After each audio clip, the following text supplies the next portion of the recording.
Well, good evening, everyone. We are so happy that you're here for our plenary session. It's been a fantastic conference, hasn't it?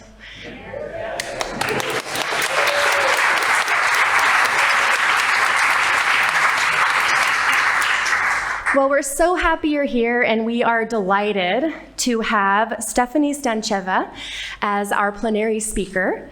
Stefanie is the Nathaniel Ropes Professor of Political Economy at Harvard and the founder of the Social Economics Lab. She studies the taxation of firms and individuals, as well as how people understand, perceive, and form their attitude towards public policies. Her work has centered around the long-lasting effects of tax policy on innovation, education, and wealth. Recently, she has studied how research and development policies can be improved to foster innovation, how income and corporate taxes have shaped innovation over the 20th century, and how student loans can be structured to improve access to education. Stantcheva has also explored people's attitudes towards taxation, healthcare, and immigration policies, and social mobility using large-scale social economic surveys and experiments. Stefanie received her PhD in economics from MIT in 2014 and was a junior fellow at the Harvard Society of Fellows from 2014 to 2016 before joining the Department of Economics at Harvard in July of 2016. She is currently co-editor of the Quarterly Journal of Economics, and we are so delighted to have her for her plenary session.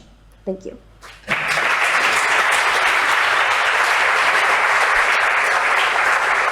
Wonderful. Thank you all so much for being here, despite this being the last session. I hope I'm not standing between you and some wine visit or your flight back home, but I hope this will be interesting. I made the slides a little bit longer in case the Q&A raises some extra issues, but I'll try to give you a succinct summary over the next 30 minutes. So this paper is about how people understand trade and trade policy and what ultimately shapes their views about trade policy.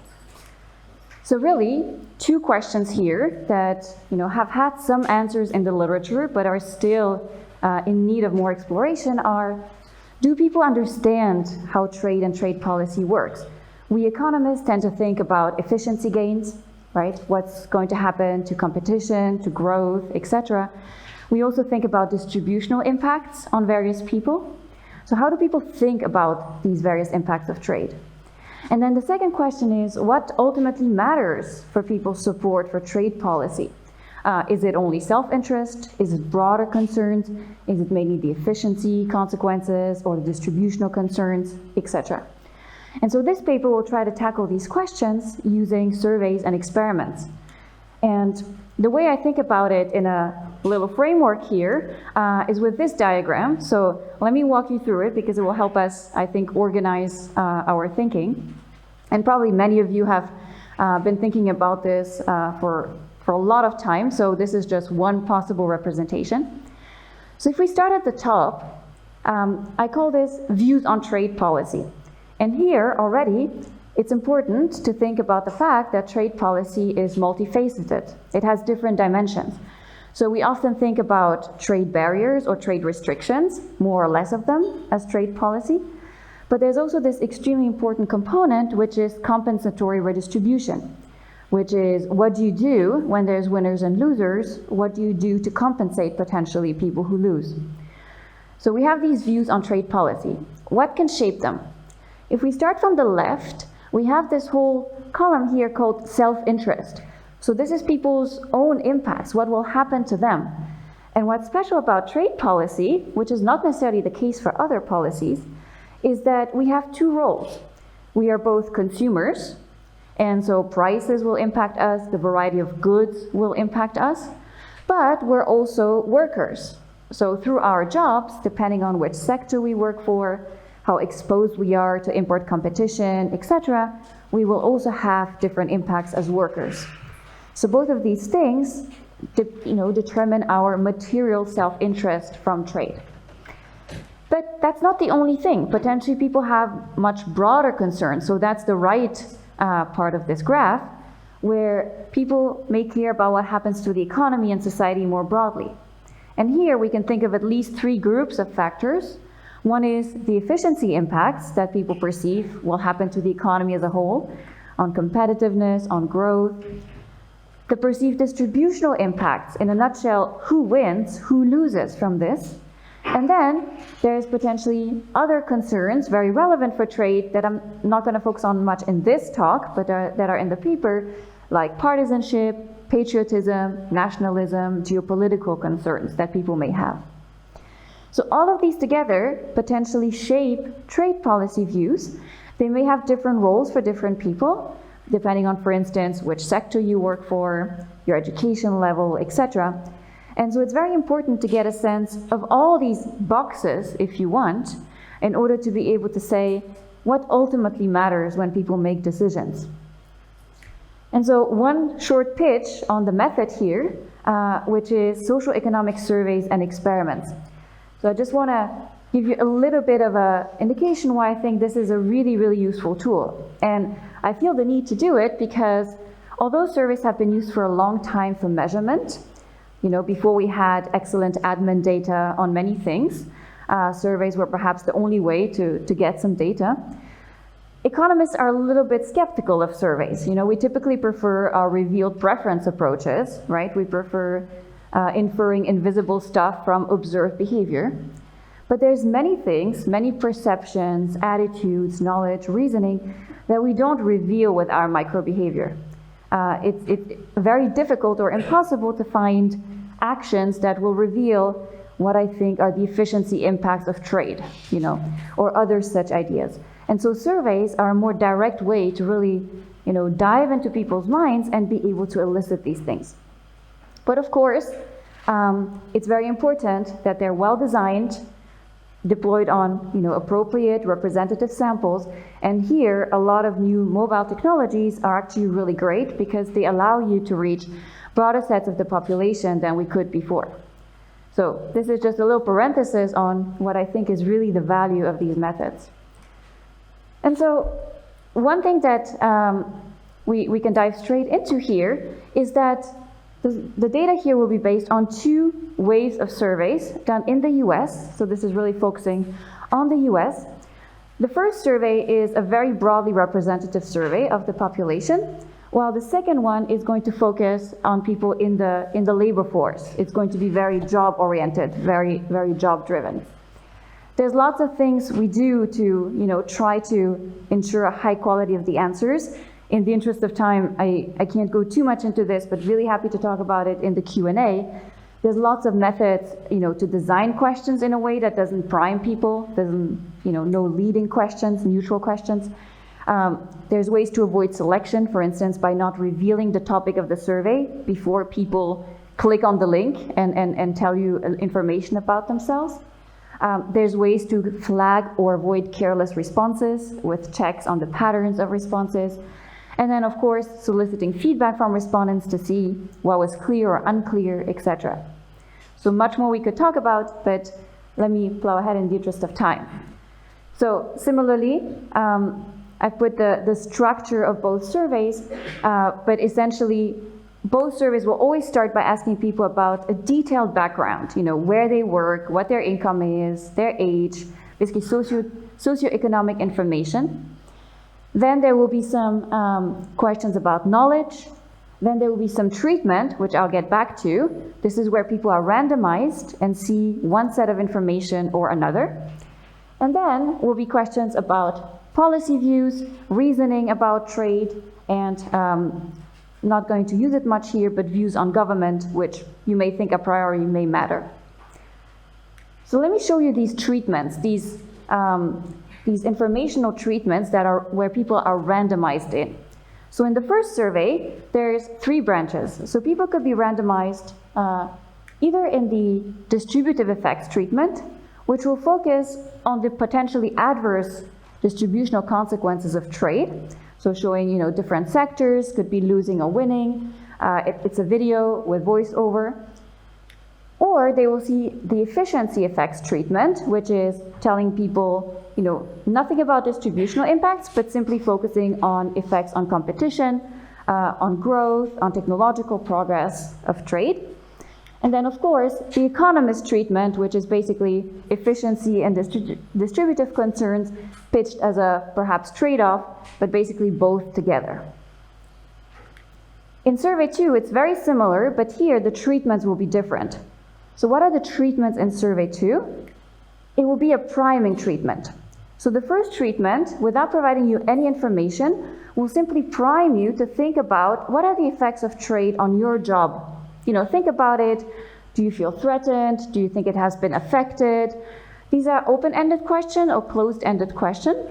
And I don't really care too much about the answers per se, so much as to try to make people think through the effects of trade on their job. Then the second treatment will be also a priming treatment, but this time I'm putting people into their consumer role. So these people will be prompted to think about the effects of trade on them as consumers. Again, with a series of questions that try to get at, do you think trade has decreased the prices of goods you buy? What has happened to the variety of goods you buy, etc. So this is in a nutshell how the surveys are structured. And so what do we get out of this whole work and out of this data? So let me give you the key and core findings here. So first, for a few descriptive facts here on knowledge and policy views. So first of all, as we said, there's two aspects, at least, to trade policy. One is trade restrictions per se, the other is compensatory redistribution. And we actually see that in the US at least, there is a majority, not an overwhelming one, but 63% of people who are broadly quite supportive of open trade. So it is perhaps less than the past, but it is still there. And then people have, lots of views on what's the best way to help people. Most often they think the best way is direct assistance and retraining rather than production subsidies or import restrictions. Interestingly, on knowledge, there's a lot of knowledge questions in the survey, but just to show a few, if you ask people which country the US imports most from, the answer is China. And then if you ask people from which country does the US, to which country does the US export the most, people tend to say China again, although that is not true. And then if you ask people, do you know what a quota is? Just around half know what it is. Do you know what an import tariff is? That is something people know much more. There's a few more technical questions. For instance, if there's an export tax, what will happen to the prices abroad? Or, what will happen if there's an import tariff to prices in the US? And then a question that tries to get at the idea of comparative advantage, namely, if another country is able to produce at lower cost, are there still cases where you want to produce that good? And so there's sort of mixed, not terrible, pretty okay knowledge on several of these issues. But what's more interesting is sort of three key findings on what shapes people's views. So first, there is this idea we have in theory and shown empirically that what makes trade so different is that there's very diffuse gains from it, right? As consumers, we all gain, perhaps by a little, some more than others, but it's very diffuse gains, while the losses are super concentrated and very acute. So is this what people perceive, and does this matter? Well, we can see, so if we focus on this first box, which is people's perceived impacts as consumers, what we see is that people are quite confused about the price effects. So many people agree, just around 2/3, that yes, it's likely that trade has increased the variety of goods I can buy. But just around half think that it has decreased the prices of goods in the US overall, or the prices of goods they buy. And this makes a lot of sense, right? There's an issue of nominal versus real prices, of relative prices. It's hard to know exactly what the counterfactual would be. But the key takeaway is people are not, rushing to say, oh, trade has decreased the prices of goods we buy. And what about the exposure, that people feel in the labor market? Well, it's very much in line with the theory again, which is that these are concentrated losses. So few people think their own job is directly very threatened or at severe risk from trade. So people understand that this is something that is, not affecting everyone, that this is something more concentrated. So far, this idea of diffuse consumer gains, concentrated job losses is borne out by what people perceive. And then the overall impact, so if we put those together and you ask people, on balance, do you think you're made better off or worse off from trade? A majority says, two-thirds of people say we're better off from trade, and the rest says we're worse off on balance. And so one thing you may wonder is, okay, this is what people perceive as happening to them. What is the link with actual measures of exposure to trade? And so this complicated graph here is basically taking 6, 7 different measures of exposure out there in the literature. Since I know people's occupation, I know their sector, I know where they live, you can construct all these various measures. For instance, are you in an occupation that is a comparative advantage occupation? These measures are just taken from other people's work who have computed comparative advantage at the occupation level, or whether your job is in an import-threatened sector, or whether you are threatened through your local labor market, for instance, by Chinese exports. And so you can see that in general, things are correlated in the positive direction, which means someone who thinks trade has made them worse off tends to be in a less comparative advantage sector, in a more threatened sector. Someone who thinks that trade has negatively affected their job, similarly, it's true objectively, they are in a sector, in an occupation that is more threatened. But what's interesting is, if you are threatened, and we'll come back to this later, through your job or your sector, you also tend to think that trade has not decreased the prices of goods you buy. So there's this sort of spillover on other perceptions, and we'll definitely come back to that. But 2 findings here. One is, yes, perceptions are very correlated with what is actually objectively the exposure that people have, but the correlation is not perfect. And, there's 2 possible explanations here. One is, okay, maybe people overestimate or underestimate the impacts on themselves. But the second explanation is, well, people know way more than we do with our coarse measures of occupation or sector or local labor market. And they may have much more information that allows them to assess their subjective exposure. And so if we take this together, this whole self-interest part, what's sort of the summary here? Well, what we see, and I'll skip here to the verbal summary of these findings, is that, yes, perceived job risks matter much more than potential consumer gains. So as we already saw, research has highlighted consumer gains are probably diffuse, job losses and risks are very concentrated, and I can show the sort of relative impact of these concerns on people's views for trade.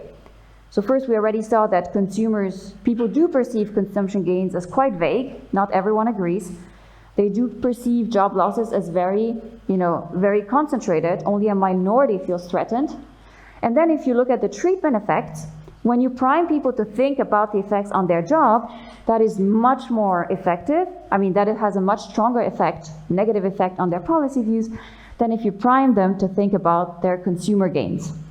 And so the conclusion here is really that perceived job threats in people's minds, although it's a minority that's affected by them, that matters much more for policy views.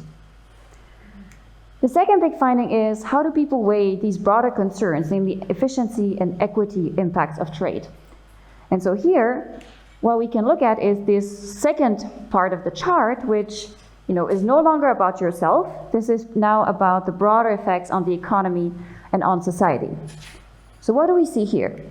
Well, a lot of people think that trade has positive efficiency impacts. There's a whole detailed series of questions, like, will trade increase competition? Will it increase growth? And to a large extent, the answers are quite positive. So many people realize this is potentially an efficiency improving, activity. And if we look at how that matters for trade policy views, it's quite predictive. So this is showing you the correlation between your perceptions of efficiency effects and your trade policy view, your support for open trade. And this is true in a correlational sense, and it's also true experimentally. Remember, I told you one of the treatments tells people about the efficiency impacts of trade. That treatment is there to causally show that if you shift that perception of efficiency, you improve people's views on how much free trade there should be. What about the distributional impacts. This is much more mixed. So people, to a large extent, understand that trade can have adverse distributional impacts. So on this figure, you can see all the distributional impacts I ask about. There's a lot of them, because there's many different groups, and I want to know how people perceive the impacts on these groups. And they're organized into, broader sort of effects on the labor market at the top, and effects on inequality more generally towards the bottom. So for instance, do people think that overall trade has helped US workers? Well, just around half. The views are quite split. Where there is a lot of agreement is whether people think that large corporations have benefited. Yes, sort of overwhelming majority that this is true. Or that higher income households have benefited. Yes.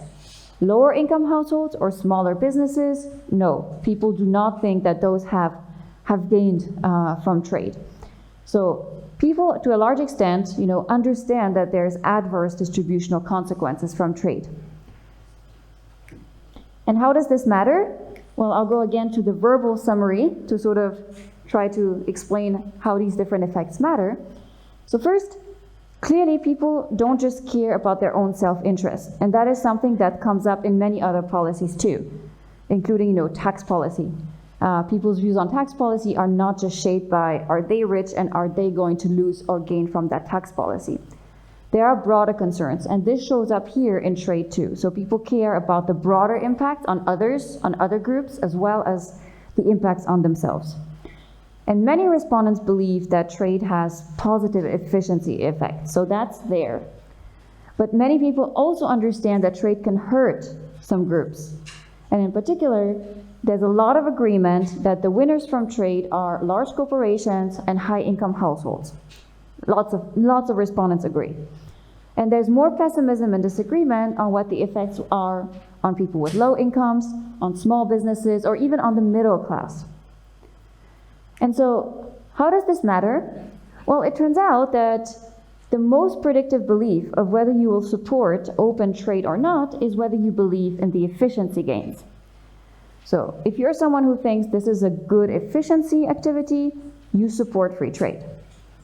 On the other hand, if you think that people are hurt by trade potentially, so it will have adverse distributional consequences, you don't necessarily oppose free trade. Instead, you support more compensatory redistribution. And what's important, and maybe I should have mentioned this earlier, this is not the textbook perfect redistribution of, oh, we can perfectly compensate losers. No, these are concrete policies like retraining, distortionary transfers, help for low-wage workers. So distortionary policies like the ones that are out there in the real world. So in a sense, there's this separation in people's minds between these two facets of trade policy, which is, if I think trade is good economically, from an efficiency standpoint, I want it to happen. But if I'm concerned about distributional impacts, I also want more compensatory redistribution. Not necessarily a backlash against trade, but rather let's also have the redistribution aspect. So to me, this really highlights that these two aspects are absolutely, indissociable. Both of them are super important to go hand in hand, but they're also driven by different concerns. So one is driven mainly by efficiency concerns, and the other is driven by the perceived distributional impacts. And so finally, the final finding, before I wrap up, is on this direct versus indirect role of exposure to trade. What do I mean by this? We already alluded to it a little bit, but if we look at this diagram again, you may wonder, is it really totally distinct what people think happens to them and their own material self-interest versus what their broader social and economic concerns are? So there's these arrows, A and C, going directly to policy views, but is it the case that your own experience just spills over and shapes your broader views on what's happening to others? And so is it relevant, this arrow B, that sort of, because you are exposed, because you are negatively affected, you will also tend to think, everybody else is negatively affected, the economy is negatively affected. Is that true? Well, the answer is yes, it is true. So that indirect effect is also there. And one way to see it is to split people into those who feel they are made better off from trade That's the light blue. And those who feel they are made worse off from trade. And compare their answers to questions that are not about themselves, but about others or about the economy. For instance, do you think that trade has increased GDP growth in the US? Well, clearly there's a very big significant difference in the views.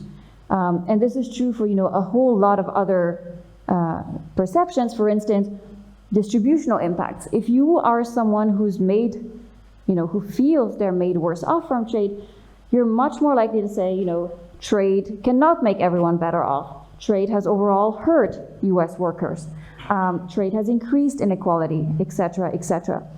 So clearly your own experience does spill over and affect and taint your perceptions of the broader impacts of trade. And can we disentangle, if we look at these arrows, can we disentangle how much is sort of a direct self-interest effect versus what is a spillover on your views?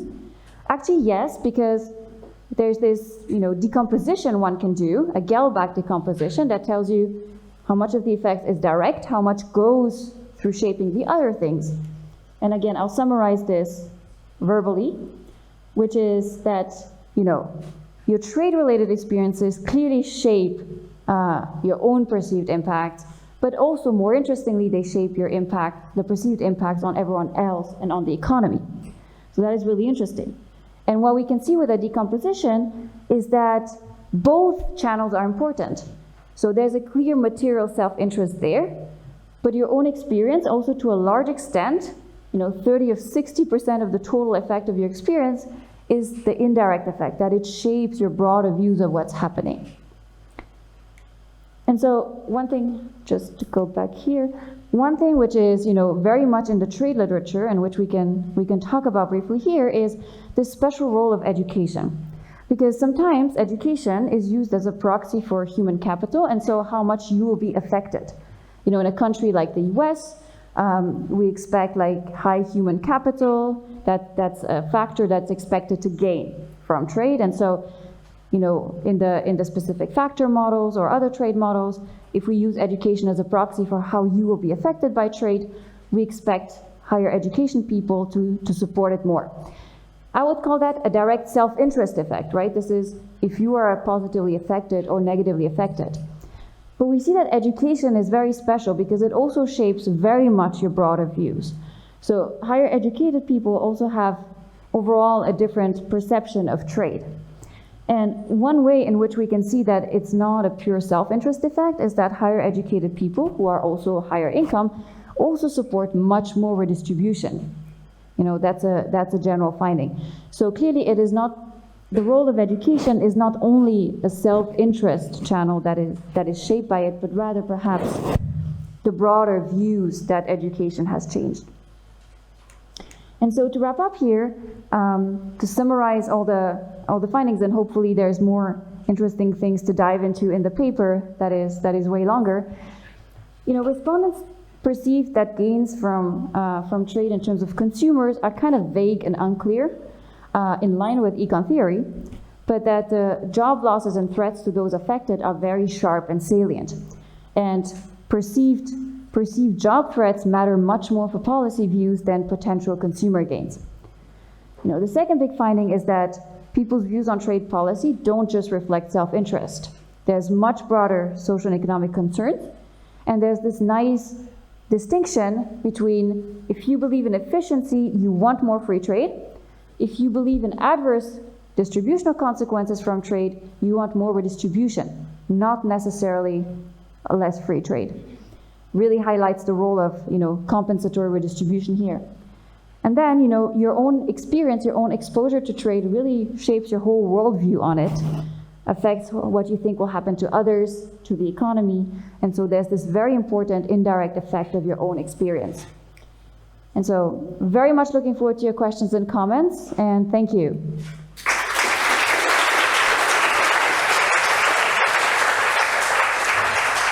Thank you so much, Stefanie. Oh, I think this is for you.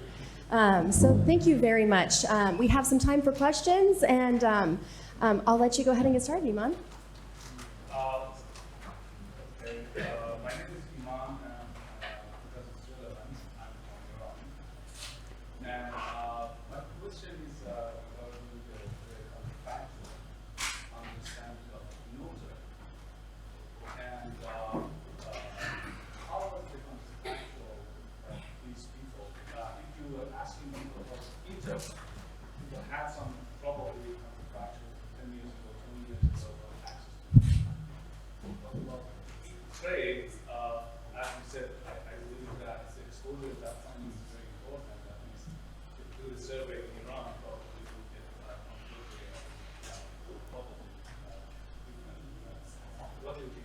Yes, this is a wonderful question. So I don't know if everyone heard it. It's about the counterfactual that either I tell people or people may have in mind when you say what has happened from trade. You know, do they imagine no trade at all? Do they imagine less trade? So the questions, you know, we can look at the exact phrasing of each question, but they're really asking about trade in the US in general. So the counterfactual people should have in mind, you know, is no trade. But this is in a sense part of the answers that I'm trying to elicit, which is what do people imagine is happening thanks to trade? And clearly people understand that there are products we wouldn't have if there wasn't trade. So, you know, you saw that many people agree there's more variety because we have trade. Do they understand the total extent to which there's more variety? You know, that's a bit unclear. But clearly on the price front, this is where perceptions are very, very mixed, and there's clearly no consensus that prices have increased or decreased. So in a sense, this is part of what I'm eliciting, which is, you know, do people understand what the world is without trade and what is happening because there is trade? I think it would be super interesting, by the way, to do this in other countries. And yeah, I hope it can be done. Thank you very much. Wonderful. Just a few sort of logistical questions about the survey. I just wonder, how do you find a sample frame for these questions? How did you sample? And how did your interviewers actually interact with the respondents? Wonderful. Yes, this is a great question. So how do you recruit people? So, you know, to pitch one thing, I wrote this guide, which is called How to Run Surveys, because I thought it was, you know, perhaps useful to put it out there. There's many different ways in which you can get respondents. So in this case, my preferred way is to go through commercial survey companies. The reason is that commercial survey companies that typically work for, you know, lots of businesses have large representative samples and have a variety of reward methods.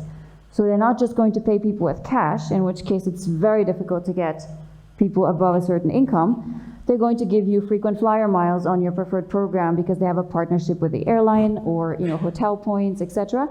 So thanks to that, they can incentivize, you know, customers for them who are much higher income. The other advantage is that these people are typically not answering, you know, socioeconomic surveys on a regular basis. They're typically answering surveys about, you know, flights and shampoos and things like that. So it's sort of a clean, representative sample. What I do is designing the whole survey, including the invitation sort of material, which is very important. If you read the guide, you'll see extremely important to not mess it up there. You don't want to say, I'm a researcher from Harvard, running a survey on your trade perceptions, et cetera, et cetera. I mean, this will lead to terrible selection. So you want to, you know, keep it very vague so that you get all the info on people. And that's why I'm asking the background questions at the beginning before they even learn the topic. So you can test for differential selection or attrition. And then lots more we could say, but I would think about these as regular consumers, you know, rewarded through different ways that makes it attractive to take the survey, who don't know the topic until they join the survey. And then you can check who drops out, is it selective, and, you know, employ lots of other methods to test. Is someone rushing? Is someone always clicking the same position answer? Things like that. Thank you, Stefanie. It's really fascinating, and since it's fascinating, we want to know more. And we would like to know more about what is, you know, in the engine. And so I have 2 points here. So one is about the other elephant in the room that all trade economists have in mind when it comes to the impact on workers, which is technical progress or automation. So you had a slide on this, and surprisingly, at least to me, you had basically half responses of workers thinking that it is either, you know, trade or technical progress. So I'm just wondering which kind of information you give them before replying on that front. So this is my first question. Oh, great. Yeah. I would like to know more on this. And my second question is maybe more difficult. So what we know also as trade economists is that this idea of exposition to trade is very much endogenous. So we all have in mind the paper by David Attor and others, where they try to address this, and they have an instrument that has been criticized. And so I would like to know how you make sure that you are not facing the same possible critique, to make sure that people understand that this is not because there is trade that the US industry is declining, but maybe because the US industry is declining, that US is importing from China. So how do you inject this sort of ideas into the respondents before the response? Great question. So first of all, yes, one important thing is all these perceptions I showed you, for instance, 30% of people think this or that. It's only on the control group. I should have said this. So this is on people who don't see any information. So that this is not contaminated by anything I'm telling them. So you can think of this as people have not received any information. This is their views on it. When I was telling you about treatment effects, for instance, showing the efficiency video has this effect, here is where I'm bringing in the treatment groups as well.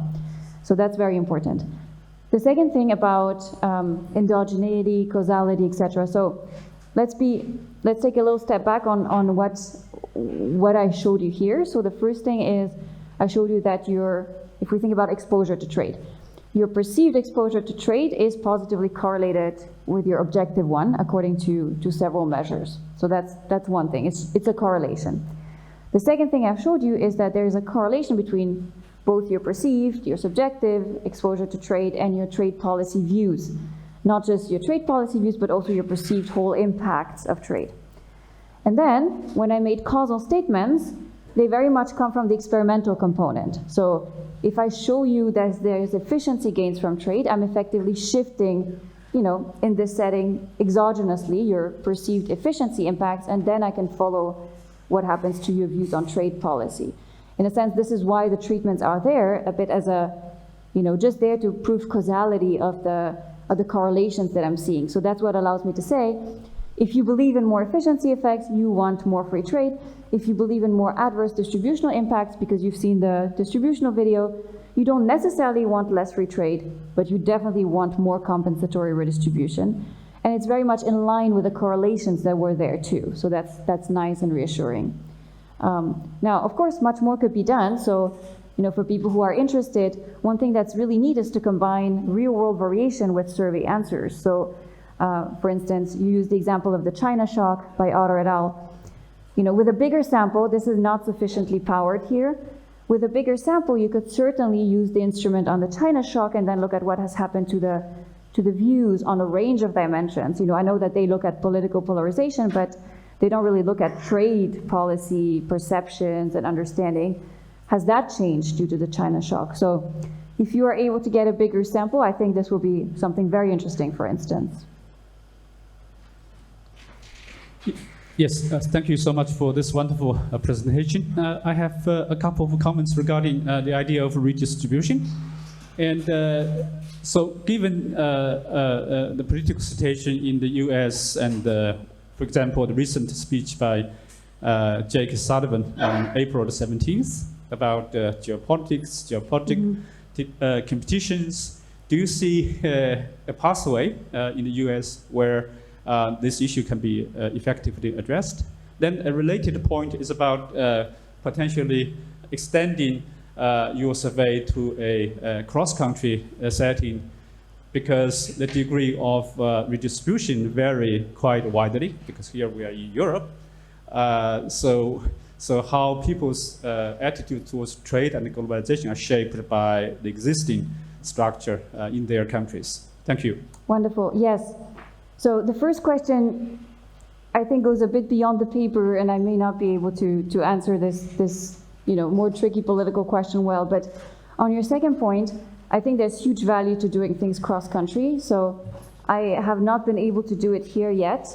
There's other papers like on climate change policy that we did in 20 countries, and maybe I'm still recovering from that. But I think, yes, like, as was mentioned already, other countries have such specific experiences. Absolutely. It's not clear that this can be extrapolated to all other countries. I think some core facts can, for instance, the fact that people don't just care about their own material self-interest, but other things would be really fascinating to see in other countries. Okay, yeah, thank you very much for your presentation. Two quick questions. Firstly, do you think the timing of your second survey influenced any of your responses when the world wasn't exactly the most harmonious of places? And second of all, one of your questions was, trade increases prices of the things I buy. Mm-hmm. Is that maybe a little bit ambiguous in that it depends if I'm mainly buying things that the US exports or if I'm buying importable as well? So you might expect that answer to be mixed. Great, yes. Let me start with the second one, which is, maybe it went a bit fast, but on the prices of goods you buy, there's actually two questions. One is, what do you think has happened to the prices of goods you buy? And the other is, what do you think has happened to the prices of goods in general in the US? And so it's interesting to have both because, in a sense, one is about the broader, again, effects on others, like for the job question. The other is very much about you specifically and your own impact on the household. And so, of course, you would expect that different people, based on the composition, the basket of consumption they have, would have different views. So one stat is that on balance, 50% or so of people think the prices of goods they buy have decreased. And it's not that far. A bit more think that in general the prices in the US have decreased, but still not, nothing overwhelming. So people are very split on the prices. To your first question about the timing of the surveys, yes, absolutely. There's lots of things that happen constantly on various policies, and so the only way to check whether the percent of people saying this is exactly the same is to repeat the surveys over time. One good thing here is that it was spread over several months, both waves, and so it's not driven by a specific day or month even, but it's something that's worth just doing. Now, the treatment effects are potentially not affected because control and treatment groups should be sort of similarly affected by the news or events that happen. Okay, thank you so much for this very interesting research. And I wanted to ask you if you could help us draw the policy recommendations that come out of your work. So I understand, I think it's good news for us working on trade that there is no huge backlash against trade. There's just not sufficient redistribution of gains. But we know that the trade assistance programs in the US have not been extremely successful. So what are some of the ways you would think that would help with the redistribution? Thank you. Great. Yes, I think one key policy lesson here that comes out is this very big importance of compensatory redistribution, without which, there won't be necessarily support for free trade to the same extent. Here, people have the possibility to de-link these issues because there's the tool to have less trade barriers, and then there's the tool to compensate losers, or the tools. If people don't believe this is the case, and not everyone does, so there is variation, and to your point, like 40% of people or so think losers cannot be compensated with the current policies we have. So there is variation across people, and it's only those who believe that this can be done that will not have a backlash against free trade when they think there's adverse distributional consequences. So, this is something very important to keep in mind, and there's a lot of policy recommendations out there on what to do. One thing that I've worked on with Danny Roderick at the Kennedy School, it was actually for President Macron, who had commissioned a report on inequality and insecurity. Although it's very speculative and not something that is super detailed, and outlined, one thing that we did speak about is this idea of social dumping, which is, there's a lot of trade regulations that we currently have. We're starting to also think about carbon, right, and environmental concerns in trade. So why not also think about social standards to prevent a sort of race to the bottom on labor standards from other countries? It's very controversial, and we don't have a full-fledged plan by any means, but it's something that I think is not crazy to think about through the World Trade Organization, the same way we think about, against disloyal competition and price dumping, now about environmental content of products. why not pay some attention to labor standards and social standards to sort of avoid a race to the bottom? But I think there's other, a whole other branch that is just about how to improve redistribution, which I'm working on through taxation studies, where there's a lot of findings there on things that could be done better at sort of lower efficiency cost. But really, really important aspect. Thanks. I mean, you just touched upon what I was wanting to ask. Thanks a lot. I actually wanted to follow up on Niven's question. So December 2020 was a big shock to the global economy. So I wanted to know if you could eke out kind of any information about what COVID did to the survey. And more broadly, the question is, how much do current events affect these surveys? Because would you get the same results in 2015 before the Trump effect, as when the actual dates you were doing this? Yeah. No, these are excellent questions. So again, unless the survey is repeated, you can't really tease that out. But I have questions in here that are taken from other long-running surveys. So, there's like Gallup has polls on trade support. And so this is a way to benchmark, are you totally off the trend? Is this an exceptional time? And again, these two waves are spread over time, and the treatment effect should not be affected. Another thing that's interesting, I really didn't have time to focus on this, but you can take a look at the paper for that, is like the heterogeneity across respondents, and in particular, let's say between Democrats and Republicans, because of this, really interesting Trump effect that happened.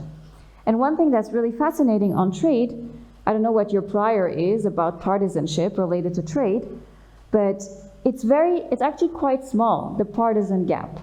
So there's no clear party, delineation the way there is for other policy. I'm using my benchmark, which is taxation, which is super polarized. It's almost by construction. If you're on the left or on the right, you have a different worldview about taxes.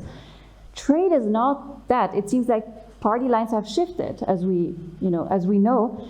And so the partisan gap is in flux and is not that big. The really important factors are basically where you work, how you are affected, and then your education level and things like that. So this is like something very peculiar for trade that's not there for other policies. I was thinking that we will introduce, but maybe I missed something.